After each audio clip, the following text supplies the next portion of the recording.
రామకథను వినరయ్యా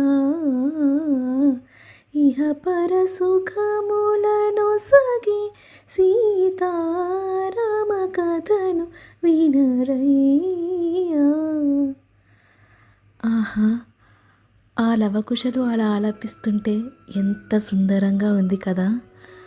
అలాగే రామాయణంలో అత్యంత సుందరమైన కాండ సుందరకాండ.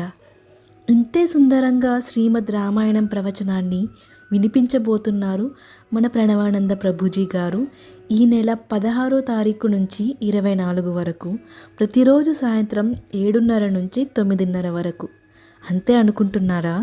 ఎవరైతే శ్రద్ధగా విని ప్రతిరోజు క్విజ్లో పార్టిసిపేట్ చేసి కరెక్ట్గా సమాధానాన్ని పంపించి ఎస్సే టాపిక్స్లో మీకు అర్థమైనది రాసి పంపిస్తారో వారికి అక్షరాల 1,00,000 రూపాయలు మొదటి బహుమతిగా, 50,000 రూపాయలు రెండో బహుమతిగా, 25,000 రూపాయలు మూడో బహుమతిగా అందజేయబోతున్నారు.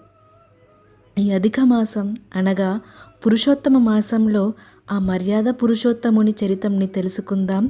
రామాయణ నవాహ ప్రవాహంలో తడిసి తరిద్దాం. జై శ్రీరామ్.